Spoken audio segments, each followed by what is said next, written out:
Dembélé, s'il atteint ce niveau-là, c'est parce que je pense qu'il a bossé beaucoup plus que toi. Il ne s'est pas reposé sur ses acquis. Le Vinicius de 2022, le Vinicius de 2021, s'il est aussi fort, c'est parce qu'il a fait que travailler. Il ne s'est pas reposé sur ses acquis. Et elle est là la différence entre tous les joueurs que je t'ai cités et le Kylian Mbappé de 2025. Mbappé va devoir changer d'attitude ou il va devoir partir. C'est pas moi qui le dis, c'est sur le plateau de El Chiringuito, les amis. Est-ce que Mbappé est le seul et unique problème ou est-ce que Mbappé fait partie de l'un des problèmes majeurs de ce Real Madrid-là? On va en parler tout de suite, les amis. N'oubliez pas de vous abonner. Comme d'habitude, vous connaissez déjà la chanson. Là, c'est chaud. On sent que ça se passe pas très bien au niveau de la direction. Je pense que la direction n'est pas très contente de ce qu'il a pu voir hier face à ce PSG et ça peut totalement se comprendre. Est-ce que Mbappé est le problème ou est-ce que Mbappé fait partie de l'un des problèmes de cette équipe? Il faut absolument qu'on analyse tout ça, les amis. N'oubliez pas le petit like et let's go pour la vidéo. Bon, les amis, je vais vous relayer certaines choses qui ont été dites au sein de la presse et derrière, je vais vous donner mon avis parce que personnellement, je pense que c'est beaucoup plus complexe que seulement le cas Mbappé. Déjà, la première info, c'est que As dit ce n'était pas son grand soir et ça n'a jamais été proche de l'être. C'est très fort. Je trouve que c'est très fort parce que factuellement, aujourd'hui, on ne peut pas dire qu'on a retrouvé le grand Mbappé de 2018, de 2021 et de 2022. Et clairement, moi, je suis d'accord avec ça. Malgré que individuellement, il n'a pas été en dessous de ses standards en termes de but, mais par contre, dans le contenu, je trouve qu'il est en dessous, clairement, de ce qu'il a pu faire auparavant. Ensuite, je vais vous relayer ce que Xabi Alonso a dit hier en conférence de presse. Je sais maintenant certaines choses avec certitude, je connais désormais certains faits. Il y aura des changements. Il y aura des changements. Et certains changements, je pense que ça vient forcément de joueurs comme Kylian Mbappé, Vinicius et certains joueurs encore qui n'ont pas été bons individuellement. Je pourrais citer Rudiger et Raúl Asensio. Ensuite, une autre info qui nous vient tout droit de Marca, c'est que le Real Madrid est clair, il faut mettre fin à l'ego. Les dirigeants du club vont s'entretenir avec certains joueurs afin de savoir exactement ce qu'ils veulent, ce qu'ils recherchent et l'étendue de leur engagement. Clairement, on est obligé de savoir est-ce que certains joueurs veulent rester au sein du Real Madrid, est-ce qu'ils sont prêts à se donner à fond. Typiquement, Vinicius, on sait qu'il a un problème de contrat et tu as l'impression qu'il ne se donne pas à fond. Mbappé, il signe un contrat dans soi-disant son club qu'il aime, tout ça et tout, dans le club dont il a rêvé toute sa vie. Mais bizarrement, l'attitude n'est pas là. L'attitude n'est pas là. Il a mis beaucoup de buts, il n'y a aucun problème, mais l'attitude n'est pas là. Quand il faut presser, on ne le voit pas forcément. Il y a des trucs où ça passe pas. On voit des situations où il est un peu énervé et ça, c'est tout à fait normal. On a tous joué au foot. Il y a des moments, il y a certains trucs qui peuvent t'énerver, qui peuvent te foutre la rage et c'est normal. Moi, ça ne me dérange pas le fait qu'il ait des petits coups d'énervement. Mais globalement, l'attitude n'a pas été bon. Et ça, c'est un très gros problème. Et ensuite, l'info qui nous vient tout droit de El Chiringuito, ce que je vous ai relayé tout à l'heure, Mbappé va devoir changer d'attitude ou il va devoir partir. Et je suis désolé. Moi, sur ça, je suis d'accord. Je suis d'accord. Si tu n'es pas prêt à te donner à fond, si tu n'as pas envie de te donner à fond, si tu n'es pas prêt à mouiller le maillot, vaut mieux que tu partes. Vaut mieux que tu partes. Pour le bien de tout le monde, en fait. Pour ton bien à toi et pour le bien de l'équipe. Parce que là, en fait, avec ce qui s'est passé hier, avec ce match-là, en fait, tu as pu voir clairement, on a pu voir clairement qu'il y a un très gros problème. Il y a un problème collectif, il y a un problème individuel, il y a un problème de mentalité, il y a un problème de structure, il y a un problème un peu partout.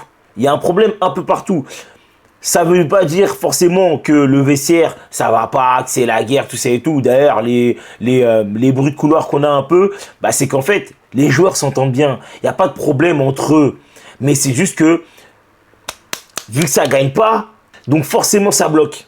C'est ça en fait le problème. Maintenant, le cas Kylian Mbappé, faut qu'on en parle. Mbappé, cette saison, il a mis plus de 40 buts, si je ne me trompe pas. Il a mis plus de 40 buts.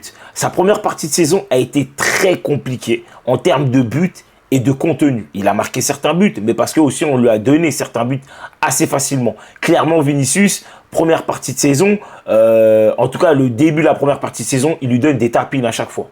Rodrigo lui donne des tapines. Bellingham lui donne des tapines. Franchement, l'équipe a tout fait pour l'aider à relever la pente parce que clairement, c'était très difficile. C'était clairement très difficile.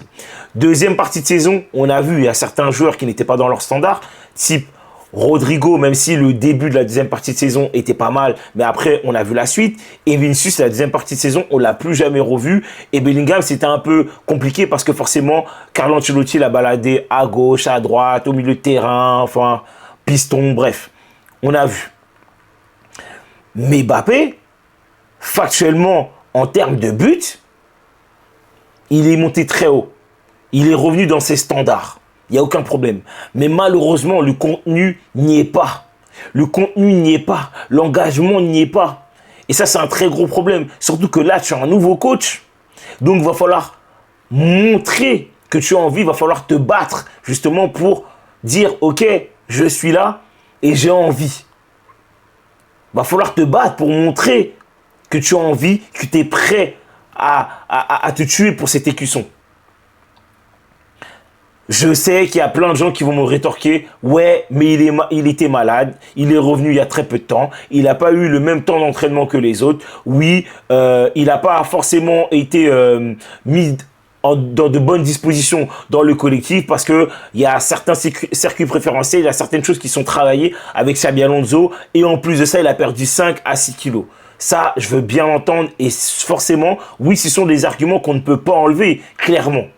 Mais malheureusement, il y a un truc que moi, je dis tout le temps, j'aime pas les gens qui trichent. Et hier, sur le match que j'ai pu voir du Real Madrid face au PSG, c'est que Kylian Mbappé a triché. Ce n'était pas le seul. Mais vu que là, on parle de lui, il faut que je fasse un point sur lui.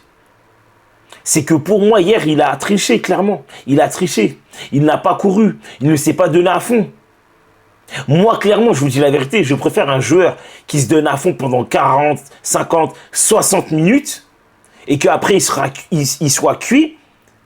Mais au moins, je sais que le mec, il s'est donné à fond et si je le sors, je le mets sur le banc, j'aurai pas de regret. Et même moi, je suis Kylian Mbappé, je la jouerai comme ça. Je me donne à fond, mais je sais que j'ai pas de regret. Ça veut dire qu'on ne pourra pas dire que j'ai triché. Sauf que là, je suis désolé de le dire, il n'a pas été bon et il a triché. Peu importe la raison, moins souci, 10 kilos, je m'en fous. Il faut qu'il mouille le maillot. Il faut qu'il se donne. Luis Enrique, la vidéo, on l'a tous vue. Il lui a dit que toi, t'es un crack ou je sais pas quoi, t'es le meilleur, nanana, mais moi, j'ai besoin de bien plus. Vous voyez ce que Dembélé a pu faire cette saison? Ben, c'est ce que Mbappé doit faire aussi. C'est-à-dire, il doit faire les efforts de pressing, il doit faire les efforts de remplacement, il doit faire les efforts sur les replis défensifs. Il doit montrer l'exemple. Parce qu'il y a une chose qu'on oublie avec Kylian Mbappé, c'est que c'est censé être le leader, voire l'un des leaders. Sauf qu'il ne le montre pas.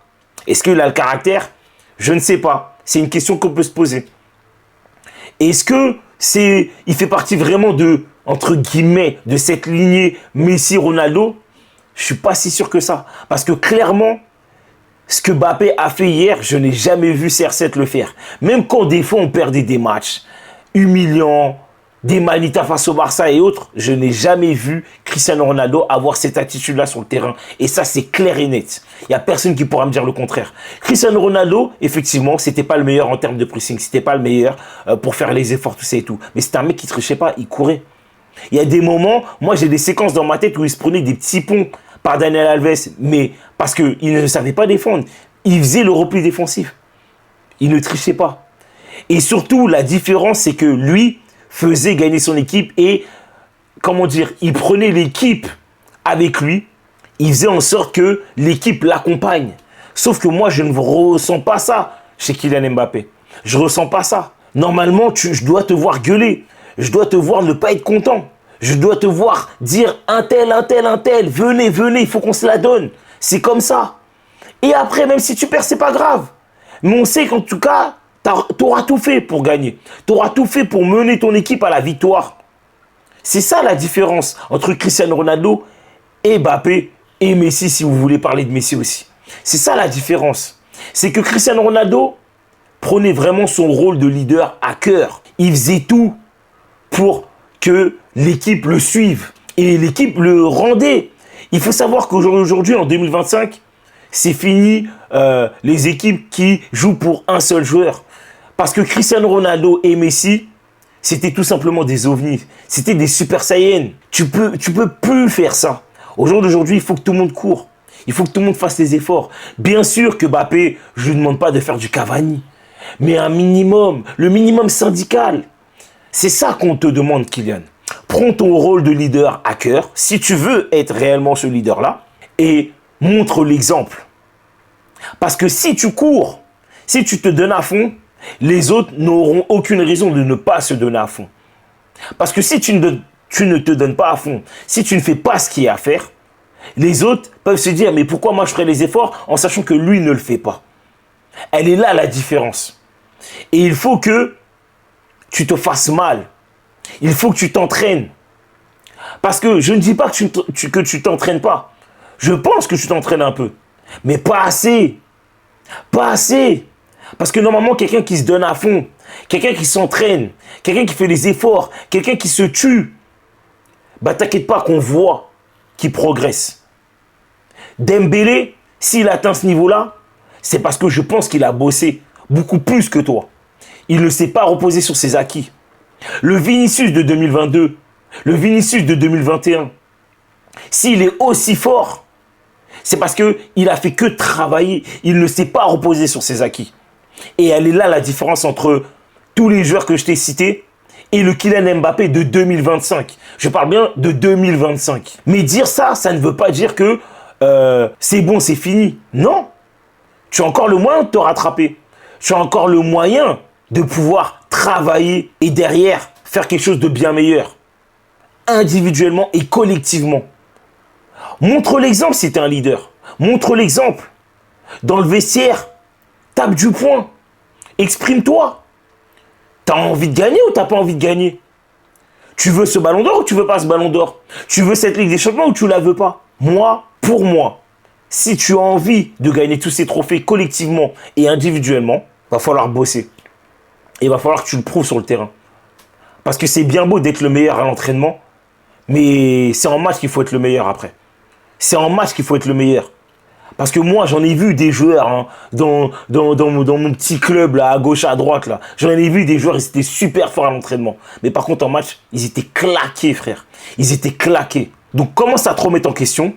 Repose-toi. Je pense que tu as besoin de repos. Je pense que tu as besoin de te ressourcer. Frérot, va au bled, va faire un bain, s'il faut même. Et reviens plus fort. Avec un meilleure attitude. Parce que l'attitude que tu as là, actuellement, c'est pas l'attitude d'un leader. On t'a comparé à Pelé, à R9, à Ronaldo, à Messi, à Neymar, et j'en passe. Mais eux, quand ils prenaient leur rôle de leader, ils le prenaient réellement à cœur et ils montraient l'exemple. Même si, forcément, tu vas perdre. Neymar, il a fait des choses pas forcément folles, pas très belles, bien sûr. Messi pareil, CR7 pareil, personne n'est parfait. Mais en tout cas, ils sont toujours donnés à fond.